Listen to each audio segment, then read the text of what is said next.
अस्सलामुअलैकुम। प्रोग्राम में खिलाफी नोट के साथ मैं हूं उम्मे रुबाब जैन। दुनिया क्रिकेट का सबसे बड़ा मुकाबला, फाइनल से पहले फाइनल, यूएई में T20 वर्ल्ड कप खेला जा रहा है पाकिस्तान और भारत के दरमियान।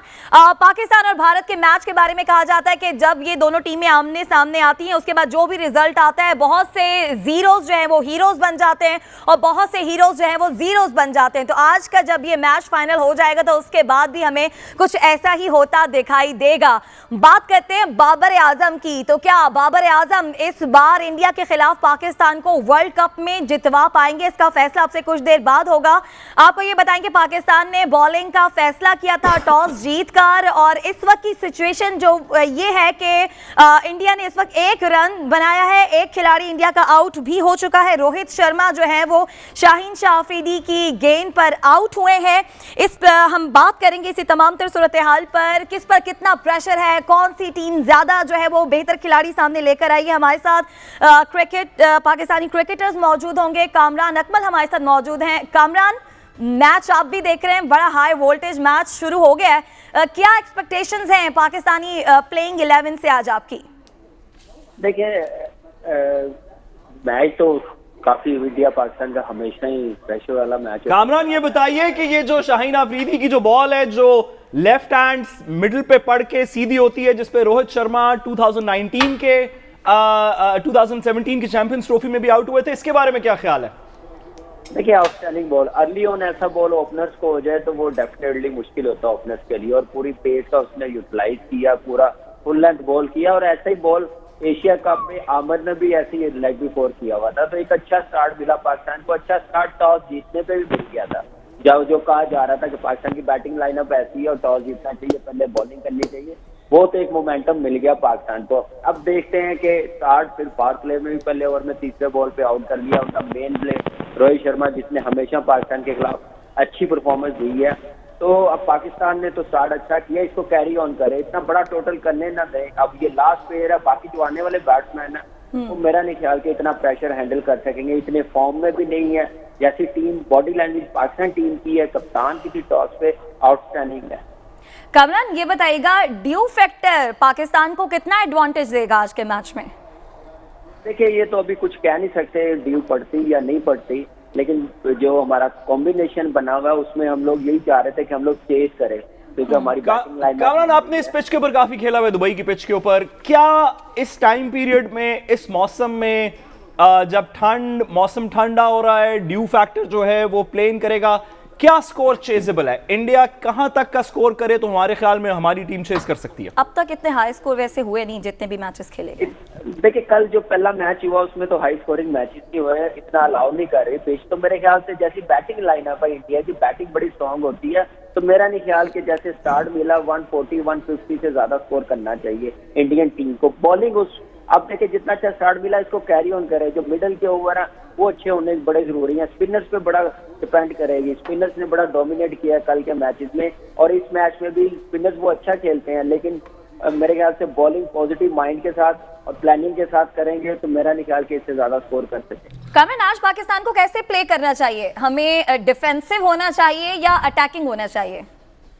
देखिए, अब तो डिफेंसिव हो नहीं सकते, अटैकिंग ही हो सकते हैं। हाँ। तो मेरे ख्याल से अटैक। कामरान, आपके ख्याल में ये दुबई की पिच पे क्या स्कोर चेजेबल है ऐसे मौसम, ऐसे कंडीशंस में?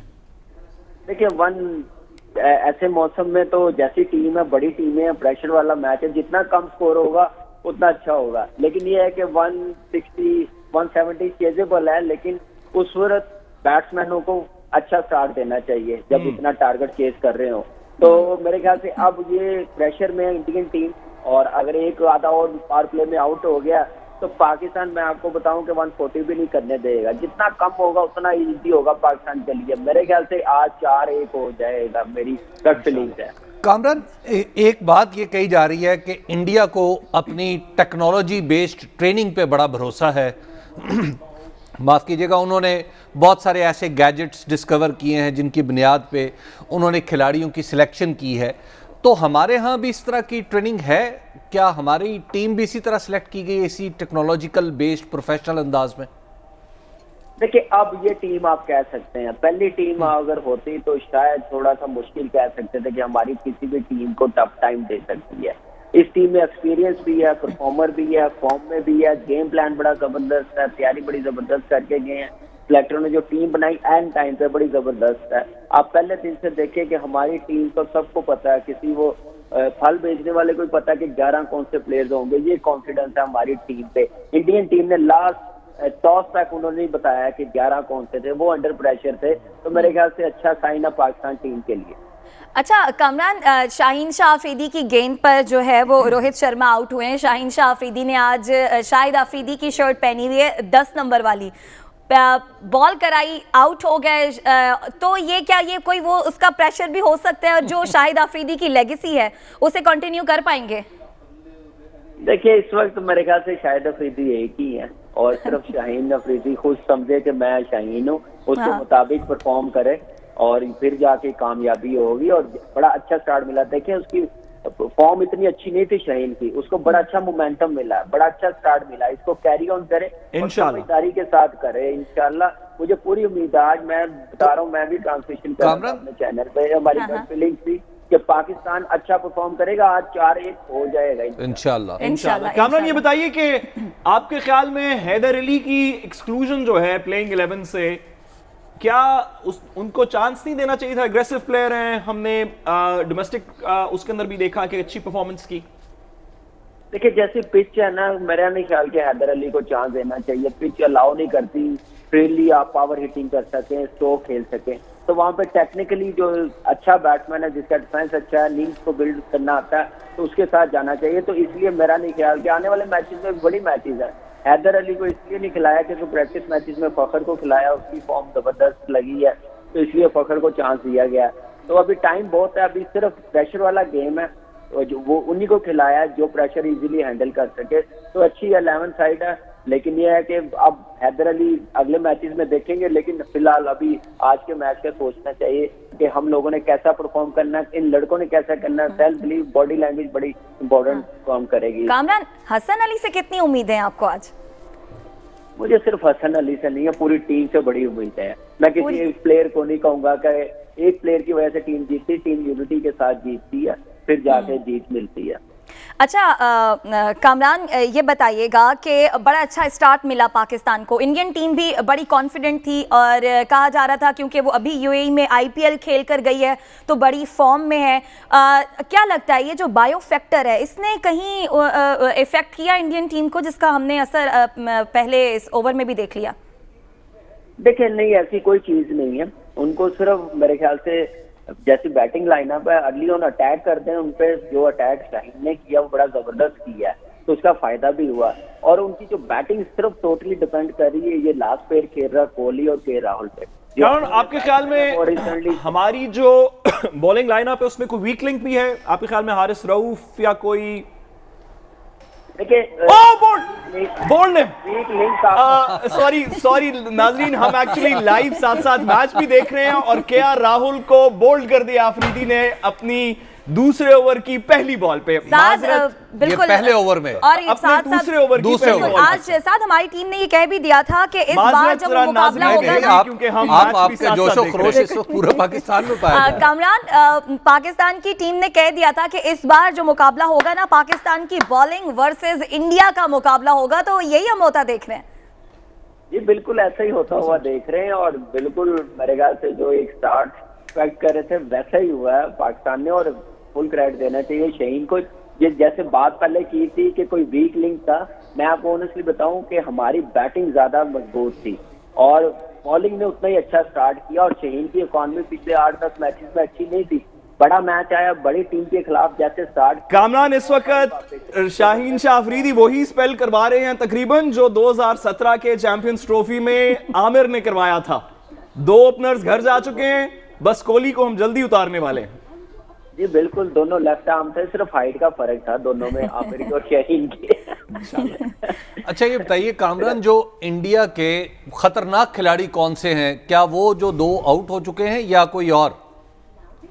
2 मैंने 3 कहा था, 2 तो ड्रेसिंग रूम में 2 जा चुके हैं, एक कोहली रह गए। अच्छा, विराट कोहली रह गए, वो भी बस अभी फेस करेंगे शाहीन अफरीदी को, तो वो भी आउट हो जाएंगे। हाँ जी, और दूसरा सूर्या कुमार यादव, वो प्लेयर मुझे लग रहा है थोड़ा डेंजरस है, लेकिन इंशाल्लाह ये भी एक और आउट हो गया तो मैं आपको बताऊं कि पाकिस्तान बड़ी स्ट्रॉन्ग पोजीशन पे होगा। बहुत शुक्रिया। कौमी क्रिकेटर कामरान अकमल हमारे साथ मौजूद थे। हबीब साहब, साथ की एक्साइटमेंट तो आप देख रहे हैं, हमारी आवाम भी इतनी एक्साइटेड है। लेकिन साथ ये बताओ कि अब तुम्हारे ख्याल में जो ये मैच है, इसमें तुम्हारी क्या एक्सपेक्टेशन है कि कितना, कौन कितने रन्स बनाएगा और सेफ हमारे लिए क्या है? देखिए, हमें इंडिया को 150 से पहले आउट करना चाहिए। हम चेस कर रहे होंगे, चेस करते हुए ड्यू फैक्टर भी होता है, उनके लिए बॉलिंग थोड़ी सी मुश्किल होगी, लेकिन हमें इंडिया को तकरीबन कैच होने वाला, सॉरी, हमें इंडिया को 150 तक आउट करना चाहिए। जो 3 उनके बेसिक खतरनाक प्लेयर्स जो टॉप ऑफ द ऑर्डर थे, रोहित शर्मा, केआर राहुल और कोहली, उनमें से 2 को शाहीन शाह अफरीदी से आउट कर चुके हैं। इस वक्त की अगर लेटेस्ट सूरत हाल देखी जाए तो 13 ओवरों में इस बॉल के ऊपर, जो भी लास्ट बॉल थी, उस पर कैच भी हो सकता था लेकिन छक्का हो गया। इसके बावजूद उनके 14 उनका स्कोर है और उनके 2 खिलाड़ी आउट हो चुके हैं 3 ओवरों के अंदर। T20 के लिहाज से let's imagine for a second कि अगर आपने 10 ओवरों में अगर आपने 20 ओवरों में 200 करना हो, T20 का एक बड़ा अच्छा स्कोर है 200, जिसका मतलब है कि मैच की हर ओवर की एवरेज होनी चाहिए 20 ओवरों में 10 की। इस वक्त 3 ओवर गुजर चुके हैं और उनका 14 स्कोर है और उनके 2 खिलाड़ी आउट हो चुके हैं, तो ये बड़ा अच्छा पाकिस्तान के लिए मौका है। अल्लाह करे कि हम उनको 150 से कम के ऊपर, इंडिया को रिस्ट्रेन करना मुश्किल है, इंडिया को ये मुश्किल है कि आप बॉलिंग करवाएं और रिस्ट्रेन कर लें, आउट करना पड़ेगा। 150 तक अगर हम उनको किसी तरीके से आउट कर सकें तो I think that will be a winning game. लेकिन साथ उन्होंने भी तो बॉलिंग करनी है, उनके खतरनाक बॉलर कौन से? उनके अच्छे बॉलर्स हैं, लेकिन हमारी बैटिंग लाइनअप काफी डीप है। हमारे नंबर 8 के ऊपर जाके भी शादाब जैसे प्लेयर्स आते हैं जिन्होंने डोमेस्टिक T20s के अंदर 50s की हुई हैं, तो हमारी बैटिंग लाइनअप डीप है। ये स्कोर अगर 180 तक चला गया, खुदा न खास्ता इंडिया का, तो फिर एक चैलेंजिंग, फिर पाकिस्तान के लिए चैलेंज होगा। 150 के गिरदोनवा में अगर हम उनको रोक लें तो that will be the ball game. अच्छा साद, ये बताइएगा कि बॉलिंग करने के लिए जब कोई टीम आती है तो उसके पास भी प्लान ए और बी होता है। जब आप बैटिंग करने के लिए आते हैं तो भी किसी प्लान के तहत खेल रहे हो, तो पहला प्लान जब आपका फ्लॉप हो जाता है तो कोई दूसरा प्लान आप लेकर आते हैं? देखिए, जिस तरह खिलाड़ी भी कोई आगे पीछे जिस तरह भी हबीब साहब कह रहे थे कि इंडिया ने टेक्नोलॉजी का काफी इस्तेमाल किया, पाकिस्तान भी काफी टेक्नोलॉजी का इस्तेमाल करता है। अब सारी दुनिया के अंदर क्रिकेट में टेक्नोलॉजी इस्तेमाल होती है। टेक्नोलॉजी के बिना पे हर बॉलर को पता है, इस लेवल के ऊपर हर बॉलर को पता है कि बैट्समैन के स्ट्रॉन्ग पॉइंट्स कौन से हैं, वीक पॉइंट्स कौन से हैं, वो ऑफ साइड पे कितनी फ्लुएंसी के साथ खेलता है, लेग्स पे वो जल्दी आउट होता है। आप स्टैटिस्टिकल एनालिसिस करते हैं कि पिछले 20 दफा या 50 दफा में LBW बैट्समैन ज्यादा हुआ है या आउटसाइड ऑफ पे कॉट बिहाइंड ज्यादा हुआ है या किस तरह आउट हुआ है। इसी तरह हर बैट्समैन अपने बॉलर को भी एनालाइज करता है। उनको भी पता है कि अगर इस वक्त इमाद बॉलिंग करवा रहे हैं तो इमाद कहां पिच करवाते हैं, किस तरह की बॉल्स करवाते हैं। तो ये बड़ी इसके अंदर अब स्टडी और साइंटिफिक टेक्निक्स आ चुकी हैं। तो इसमें आउट होना चाहिए, आउट होना चाहिए। ये कौन सा है अब आउट होने वाले? नहीं, अच्छा, इमाद की बॉलिंग पे पता नहीं, शायद रिव्यू लें। अभी बाबर इमाद की बॉलिंग के ऊपर ये बात चल रही है, लेकिन क्योंकि साइंस इतनी ज्यादा इसके अंदर ऑलरेडी इस्तेमाल होनी शुरू हो गई है, तो प्लान्स A, B और C काफी हद तक हर टीम्स को, हर टीम के खिलाफ नहीं, टीम के खिलाफ भी, इंडिविजुअल प्लेयर्स के खिलाफ भी पता होते हैं। और हमारे जो नए कोच हैं मैथ्यू हेडन, जो ऑस्ट्रेलिया से आए हैं, उनको काफ़ी टेक्नोलॉजी वो इस्तेमाल करते हैं वहाँ पे ऑस्ट्रेलिया में भी। तो आई थिंक कि ये काफ़ी कंपेटिटिव मैच हो। लेकिन साथ यहाँ पे एक सवाल ये पैदा होता है कि हमारी टीम माजी में, अगर मैं तो चूँकि क्रिकेट में इतना ज़्यादा मेरा इंटरेस्ट नहीं है, लेकिन क्रिकेट में अगर मैं देखूँ पुराने मैचों के, आज मैं देख रहा था कि हमारी टीम को अनप्रेडिक्टेबल कहा जाता था। कभी 1 मिनट अप, 1 मिनट डाउन, ये नासिर हुसैन की एक कमेंट्री की बात है। ये क्या अब भी हमारी इतनी साइंटिफिक चीज़ों की बुनियाद पे, जिस तरह हम ट्रेनिंग कर रहे हैं, जिस तरह आप भी बता रहे हो, तो क्या अब भी हमारी टीम उतनी ही अनप्रेडिक्टेबल होगी? देखिए, अनप्रेडिक्टेबिलिटी जो है किसी भी टीम की, वो उसके डिसिप्लिन से आती है कि आपके प्लेयर्स के पास टैलेंट तो है, हमारे प्लेयर्स के पास दुनिया भर का सबसे बेहतरीन टैलेंट है, लेकिन आपका उस दिन टेम्परामेंट क्या होता है। आप स्टॉप करते हैं बॉल को, आप अपने आप को कंट्रोल के साथ खेलते हैं, किसी गेम प्लान के साथ खेलते हैं, या आप एक उस मोड में आ जाते हैं कि मैं हर बॉल को ही छक्का मारने की कोशिश करूंगा। ये जो टेम्परामेंट है, टैलेंट जो है वो प्रिडिक्टेबल नॉन प्रिडिक्टेबल नहीं है, ट्रेनिंग भी प्रिडिक्टेबल नॉन प्रिडिक्टेबल नहीं है, जो टेम्परामेंट है किसी प्लेयर का, रवैया जो है, उसकी अप्रोच क्या होती है, मेंटल स्ट्रेंथ क्या है, ये पाकिस्तान के अंदर। अच्छा साद, एक बात बताइएगा, जैसे हमारा बैटिंग कॉम्बिनेशन होता है, क्या बॉलिंग कॉम्बिनेशन भी होता है? हमने वसीम अकरम और वकार यूनुस का कॉम्बिनेशन देखा और बड़ी बड़ी टीमों को उन्होंने टफ टाइम दिया। कोई ऐसा कॉम्बिनेशन बनता हुआ आप देख रहे हैं? हमारी बॉलिंग के बहुत से कॉम्बिनेशंस हैं। शाहीन शाह अफरीदी और इमाद वसीम जो इस वक्त बॉलिंग करवा रहे हैं, ये भी एक बड़ा अच्छा कॉम्बिनेशन है। इमाद स्पेस नहीं देते, क्रैम्प करते हैं बैट्समैन को रूम पे। शाहीन शाह अफरीदी जो हैं वो इस वक्त T20s में खास तौर पे वाइट बॉल क्रिकेट में T20 और वनडे के अंदर दुनिया के बेहतरीन बॉलर्स में उनका शुमार है। इनके बाद भी जो हमारे पास बॉलर्स आएंगे, हफीज़ भी बड़े कंटेन बॉलिंग करते हैं, शादाब भी अच्छी बॉलिंग करते हैं, हारिस रऊफ़ और हसन अली तो खैर बहुत अच्छी बॉलिंग करते हैं। हारिस रऊफ़ थोड़े से इनएक्सपीरियंस्ड हैं, अल्लाह करे कि आज उनकी लाइन एंड लेंथ थोड़ी सी ठीक हो। तो हमारी बॉलिंग कॉम्बिनेशंस ठीक हैं, अल्लाह करे कि कौम की दुआओं से मैच भी अच्छा जाए इंशाल्लाह। अच्छा, बॉलिंग तो तगड़ी कर रहे हैं, जाहिर है इसके बाद हमने चेज भी करना है, ड्यू फैक्टर भी कहीं ना कहीं पाकिस्तान को फायदा पहुंचा जाएगा, तब हमारी डिफेंसिव होने चाहिए हम या अटैकिंग होने चाहिए। तो पहले ये बताओ कि ड्यू फैक्टर क्या है? ड्यू पड़ेगी तो क्या होगा? देखिए, ड्यू फैक्टर की बात यह है, दो तीन बातें हैं ड्यू फैक्टर की।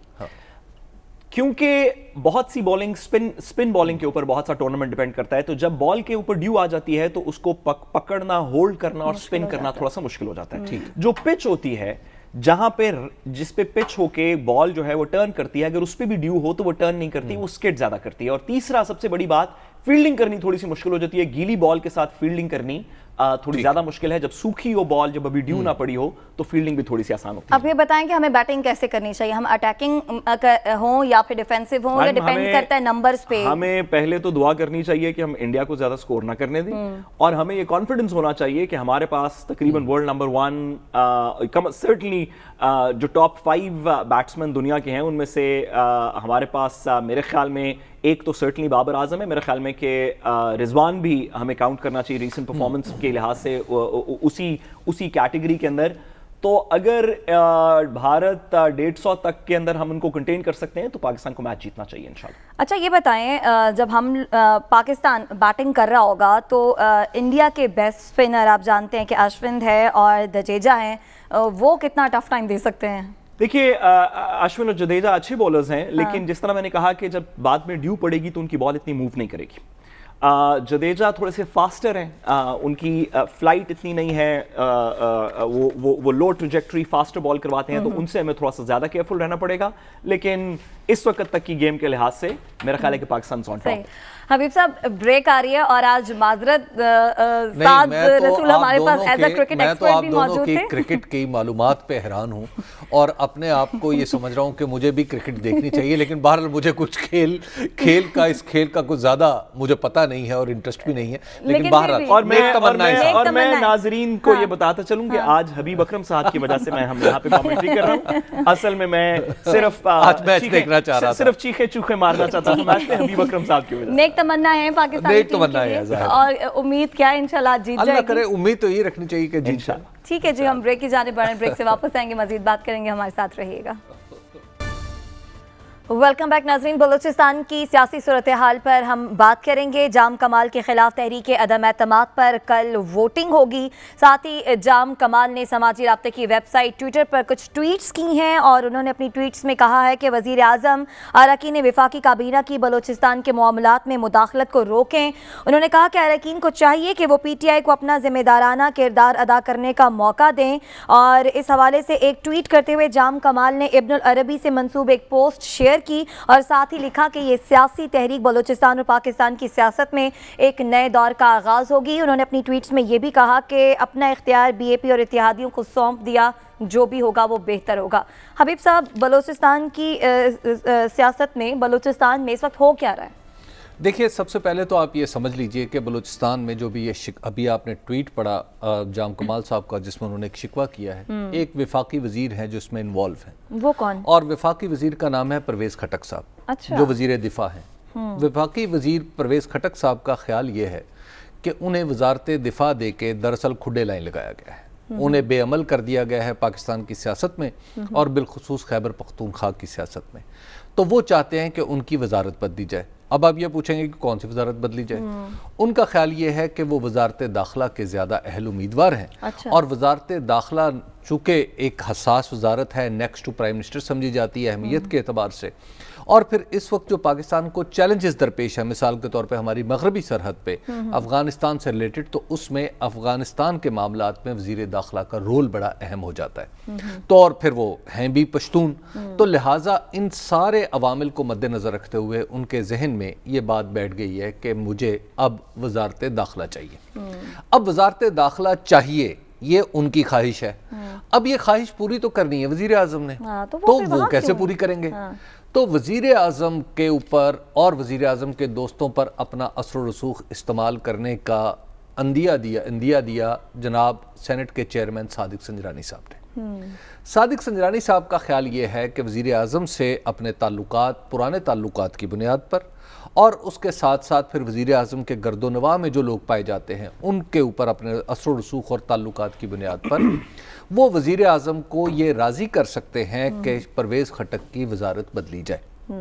उन्होंने अपने असर रसूख, यानी मैं साद से ये बात कह सकता हूँ, मैं रुबाब से ये बात कह सकता हूँ, दूसरों से ये बात कह सकता हूँ, ये बात उन्होंने उनसे मामला सेटल किए कि अगर आप मेरे साथ ये मदद करें कि जाम कमाल साहब की गवर्नमेंट को गिराया जाए। मैं बताता चलूं कि ऋषभ पंत भी आउट हो गए। चलिए तो इंडिया अगर जाम कमाल साहब की गवर्नमेंट के खिलाफ काम करें हम मिल के, तो फिर हम ऐसी सूरत में हो सकता है कि हम यानी आपकी वजारत भी बदली जाए। अब सादिक संजरानी साहब का क्या इंटरेस्ट है इसमें, ये भी सोचने की बात है। सादिक संजरानी साहब इस वक्त अपनी गेम बना रहे हैं, अपने कार्ड्स इस तरह लगा रहे हैं ताकि अब आपको पता है कि इलेक्शन में रह गए हैं 2 साल से भी कम अरसा।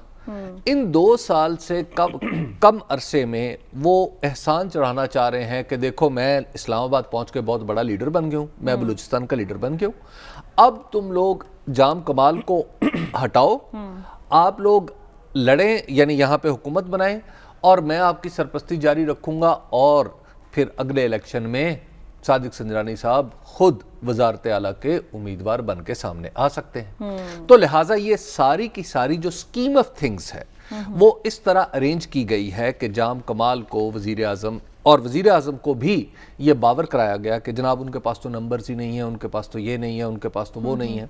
और ख़ुद वजीर आज़म ने एक वज़ीर को कहा, एक माफ़ कीजिएगा नॉट एक वज़ीर को, BAP के एक अहम रुकन को कहा, उन्होंने कहा कि मैं जाम कमाल को बहुत पसंद करता हूं लेकिन मुझे बताया जा रहा है कि ये नंबर नहीं है। तो उन्होंने कहा कि जनाब ऐसी भी बात नहीं है, नंबर्स नहीं है आपकी, एक्चुअली दफ्तर में कुछ ऐसे आपके गिरदोनवा में लोग हैं जो जाम कमाल को हटाना चाह रहे हैं।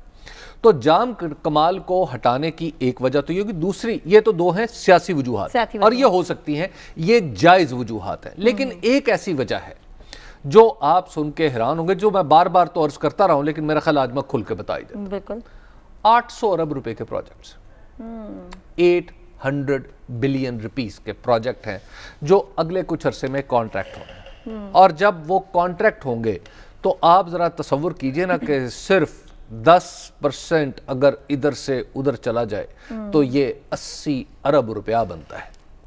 अब इतने पैसे, अब ये PSDP के प्रोजेक्ट हैं, ADP के प्रोजेक्ट हैं, अब बहुत सारे लोग जो हैं अब बलूचिस्तान के अंदर बैठे हुए और बलूचिस्तान के कुछ लोग जो इस्लामाबाद में बैठे हुए, उन्हें ये नजर आ रहा है कि 800 अरब रुपए के प्रोजेक्ट हो जाएं और हमें कुछ ना मिले। ये कैसे हो सकता है? तो पाकिस्तान की तारीख में कभी ऐसा नहीं हुआ। अक्सर बताते ना तो ये मामला अब और बलूचिस्तान में तो बिल्कुल भी नहीं हुआ, और बलूचिस्तान में तो कभी ऐसा हुआ नहीं। तो 80 अरब रुपया इतनी बड़ी रकम है, मैं किसी पे इल्जाम नहीं लगा रहा, लेकिन 80 अरब रुपए इतनी बड़ी रकम है कि पाकिस्तान में इसके लिए हुकूमतें बदली जा सकती हैं। यहां पे हुकूमतें बदली जाती रही हैं, इससे बहुत कम पे, इससे बहुत कम पे। तो लिहाजा एक फैक्टर वो भी है। अब आप इसको उस तरह ना लें, आप इसको इस तरह ले लें कि भाई 800 अरब रुपए का प्रोजेक्ट जब बलूचिस्तान में हो रहे होंगे तो जाम कमाल की बड़ी बल्ले बल्ले होगी। तो सियासी मुखालिफिन चाहते हैं कि ये हमारे हाथ से हो।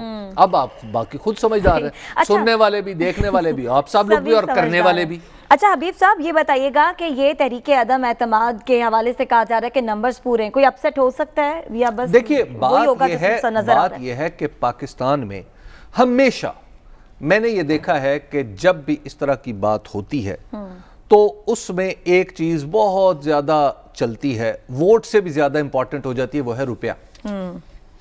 अब अगर आपको मैं एक और बात बताऊं, अब मैं किसी का नाम नहीं ले रहा, ठीक है, मैं बिल्कुल वाज़ेह कर रहा हूं, मैं किसी का नाम नहीं ले रहा, लेकिन बलूचिस्तान में एक फंड कायम हुआ है जिसमें 3 अरब रुपए की रकम रखी गई है जी। और वो सरकारी पैसा पता नहीं है कि नहीं है, मुझे नहीं पता है सरकारी पैसा, लेकिन 3 अरब रुपए रखा गया। अच्छा। 20-20 करोड़ रुपया कैसे किस किस के पास गया, ठीक है। अब ये अगर आप पाकिस्तान के वजीर आज़म को भी पता होना चाहिए और लोगों को भी पता होना चाहिए कि भाई वो 3 अरब रुपया कैसे कैसे कहां खर्च हुआ। और हमारे वजीर आज़म को तो ये भी पता है कि पेशावर में सेनेट की सीटें कैसे इधर आगे पीछे होती हैं जी। तो वो सारा प्रोसेस हमारे वजीर आज़म को अगर नहीं पता तो वो जान ले, पता करवा ले जी। और फिर एक अहम बात यह है कि एक अजीब सवाल मेरे जहन में साथ, जैसे आप मैच में इन्वॉल्व है ना, मैं इसी तरह बलूचिस्तान की सूरत हाल में इन्वॉल्व हूं और एक सवाल का जवाब नहीं तलाश कर पा रहा। वो क्या? वो सवाल का जवाब ये है कि मौलाना फजल रहमान की पार्टी JUI है और पाकिस्तान तहरीक इंसाफ इकट्ठी कैसे हो रही है? ये जो आप सवाल करें ना, इसका जवाब मैंने आप ही से लेना है हबीब साहब। पहले मुझे साथ के पास जाना है। जाम कमाल कह रहे हैं कि अगर कोई भी फैसला होता है, उसका इस फैसले के बाद अगर सूबे को कुछ नुकसान होता है तो इसके जिम्मेदार जो हैं वो नाराज ग्रुप और दीगर होंगे। दीगर अब उनका किस तरफ इशारा है?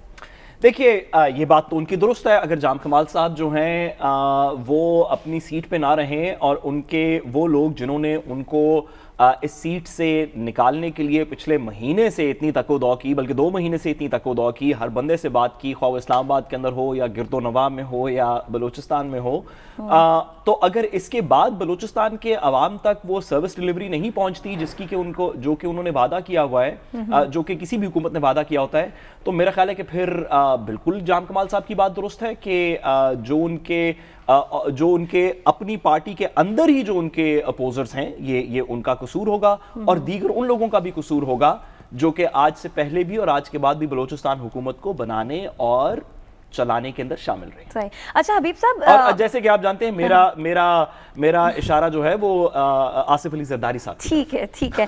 अच्छा हबीब साहब, क्या कुछ ऐसे अपने हैं जिनका जाम कमाल को मालूम नहीं है और उनका साथ नहीं दे रहे? मतलब वो उन्हें भी सारी सूरत हाल नजर आ रही है कि ये सारे अपने ही थे, ये सब किसी से एक्सपेक्ट कर रहे होते हैं कि नहीं जो भी होगा तो साथ देगा। देखिए, आप बलूचिस्तान की जो हुकूमत है उसमें ईंटें और रोडे तो बलूचिस्तान के होते हैं, सीमेंट कहीं और से आता है। तो वो जो सीमेंट है ना, उसने अपना मिजाज बदला हुआ है। अच्छा, अब सीमेंट ने मिजाज बदला हुआ है, लेकिन आपको पता है कि इस वक्त की रेत जो है वो सीमेंट को भी ज्यादा देर रहने नहीं देती। तो सीमेंट आहिस्ता आहिस्ता जब वक्त का पानी उसे लगेगा तो वो पिघल के नीचे आ जाएगा और निकल आ जाएगा ये 2-3 महीने में। आप 2-3 महीने बाद इस हुकूमत को कैसे खड़ा रखेंगे? बात यह है कि आज आप एक तहरीके अदम एतमाद आ रही है, कल आपके यहाँ एक और तहरीके अदम एतमाद आ जाए, फिर क्या करेंगे? क्या आपने पाकिस्तान के साथ और पाकिस्तान के सबसे सेंसिटिव प्रोविंस के साथ इस तरह खेलना है कि आप गलत सलत इख्तलाफ, जहां पे सिक्योरिटी सिचुएशन है? देखिए, ये बिल्कुल उस तरह की सूरत हाल है यहाँ पे बन रही कि मेरा दायां हाथ मेरे बाएं हाथ के खिलाफ हुआ पड़ा है। अगर ये वजीर आजम के लिए सोचने की बात है कि उनका दायां हाथ बाएं हाथ के खिलाफ क्यों हुआ पड़ा, या तो वो जिसको दायां कह रहे हैं वो दायां नहीं है। मसला ये है कि आपको इस थोड़े कहे को ज्यादा समझे। इस पूरी सिचुएशन में अगर किसी आदमी की, यानी आप किसी की जाती अना जो है वो आपका पूरे का पूरा मामला, यानी पूरी की पूरी पॉलिटिकल चेंज ले आए आपके अंदर, एक शख्स की या 2 अशखास की। ऐसा ना करें, पाकिस्तान में इस तरह ना करें और बिलखुसूस बलूचिस्तान में तो बिल्कुल ना करें। हबीब साहब, भाई वहां पे अगर कोई नेचुरल चेंज आ रही थी, आने दे, आप उसको तेज या कम क्यों कर रहे हैं? आपके मुंह पे किसी के मुंह पे कहा था ना कि भाई हमें पता है आप क्या कर रहे हैं। अच्छा, तो आप जब इस तरह की बातें करेंगे, जब आप अपना काम से बढ़ के आप शाह से ज्यादा शाह के वफादार हो जाएंगे, तो आप आपका भी मुस्तकबिल नहीं बनेगा और आपके मुल्क का मुस्तकबिल भी खराब होगा। तो लिहाजा अपनी जातों से ऊपर उठ के सोचें। ये एक अननेचुरल, अनहोली अलायंस बनता हुआ नजर आ रहा है बलूचिस्तान में। और मैं आपको बताऊं, अनहोली तो शायद बुरा लफ्ज है, है ना साथ, जी, मेरा ये ख्याल है कि काबिले गिरफ्त है। हाँ जी, जी। काबिले गिरफ्त है, तो मैं इस लफ्ज को वापस लेता हूं। लेकिन एक गैर मुकद्दस, एक ऐसा इत्तेहाद जिसकी बुनियाद में असबात नहीं है, नफी है, उस इत्तेहाद के जरिए आप लोगों को हटाने, उखाड़ने, पिछाड़ने का काम करेंगे तो ये अच्छा नहीं होगा। अच्छा, सियासी असरात क्या आएंगे तहरीक अदम एतमाद अगर कामयाब हो जाती है तो? जी, सियासी असरात देखिए इसके कुछ भी नहीं होगा। अच्छा। ये हबीब सियासी साहब से असरात असल नहीं सवाल है। ये है, हबीब ये साहब, क्या ये इसके- बलूचिस्तान तक महदूद रहेंगे? देखिए अभी तक तो ऐसा ही लगता है। देखिए उसकी वजह यह है कि जिस तरफ आपके यानी वजीर आजम के बारे या में आप बात पंजाब करें, भी और माजी में ऐसा हुआ जी। है ना, बलूचिस्तान में जब भी काम शुरू बलूचिस्तान से होता है और गिर वफाकी गवर्नमेंट जाती है, जी। ठीक है। वो पुराने ज़माने में कहते थे कि लड़ाई वो हिंदू मुस्लिम तनाजुर में कि लड़ाई हिंदू मुस्लिम है और बीच में सिख आ गए। अब बात यह है कि अब अल्लाह ना करे कभी ऐसी भी सूरत हो, कभी भी ऐसी सूरत हो, हिंदू भी इंसान है, हम भी सारे इंसान हैं, इंसान का एहतराम करें। तो ये पुराने पर्सपेक्टिव में आपको अर्ज कर रहा था। तो देखिए जो इस वक्त सूरत हाल है ना, कि अगर आप एक जगह आपका मोर्चा कमजोर होगा तो डेफिनेटली जो आपका कल्ब है, यानी जब मेमना और मेसरा कमजोर होंगे तो फिर कल्ब पे असर आएगा। अब आप वो लोग जो आपके साथ चल रहे थे, ऐन मुमकिन है फिर वो लोग कहें कि हम आपके साथ नहीं चल सकते। साद साहब, क्या वजह है? ऑपोजिशन पर उम्मीद है उनके पास नंबर्स पूरे हैं, जाम कमाल इतने कॉन्फिडेंट क्यों हैं? वे शो कर रहे हैं। देखिए जाम कमाल साहब, एक तो पहली बात यह है कि अगर कॉन्फिडेंस ना दिखाएं तो क्या दिखाएं? वो क्या कहें कि मैं बड़ा हर्ट हूं, जो कि वो हैं, या मैं जिन लोगों के पास जा के मैंने बात की है उनके पास कोई आर्गुमेंट नहीं, जो कि जाम कमाल साहब ने हमारे प्रोग्राम के अंदर भी एक से ज़्यादा दफ़ा कहा कि मुझे बताएं तो सही कि उनका बेसिक मसला क्या है। और दबे अल्फाज में वही बात जो हबीब साहब अब से कुछ अर्सा पहले से कर रहे हैं कि इफेक्टिवली रिसोर्स डिस्ट्रीब्यूशन का मसला है, या अगर उसको पोलाइटली कहना चाहें तो मसला ये है कि जो तख्तियाँ लगनी हैं वो जाम कमाल साहब के नाम की ना लगें, वो किसी और के नाम की लगें। तो जाम कमाल साहब का आर्गुमेंट उस पर्सपेक्टिव से तो दुरुस्त है कि कोई ऐसी मुस्बत वजह नहीं नज़र आती जिस वजह से जाम कमाल साहब के खिलाफ अपनी ही पार्टी के और दीगर वफाकी हुकूमत और गिरदोनवा के लोग जो हैं वो उनको सपोर्ट ना कर रहे हों। ऐसी सिचुएशन में वो कॉन्फिडेंस ही दिखा सकते हैं। असल नंबर्स क्या है, मेरा ख्याल है ये तो जब मूव चलेगी उसी वक्त पता चलेगा। अच्छा हबीब साहब, अगेन जो है ना, यही सवाल बस ज़रा क्विकली बता दीजिएगा कि अभी तक की सिचुएशन क्लियर है, कोई अपसेट नहीं होने वाला, तहरीक अदम एतमाद कामयाब ही होगी? देखिए अगर आप इस वक्त मुझसे पूछे तो यस, ऐसा लग रहा है। सही, ठीक है ना, लेकिन बलूचिस्तान में हालात बदलते हुए ज्यादा टाइम नहीं लगता। ठीक है, अगर किसी के कानों में मेरे जैसे मैं बातें कर रहा हूँ ऐसे कोई और भी कर रहा होगा। अच्छा जी, हम ब्रेक के जाने बढ़े, वापस आएंगे, हमारे साथ रहिएगा। बलूचिस्तान की सूरत हाल किस तरफ जाएगी? तहरीक अदम एतमाद पर वोटिंग कल होगी, इसका फैसला हो जाएगा। आपसे मुलाकात अगले हफ्ते होगी। इसके साथ ही इजाजत दीजिए, अल्लाह ने के बाद।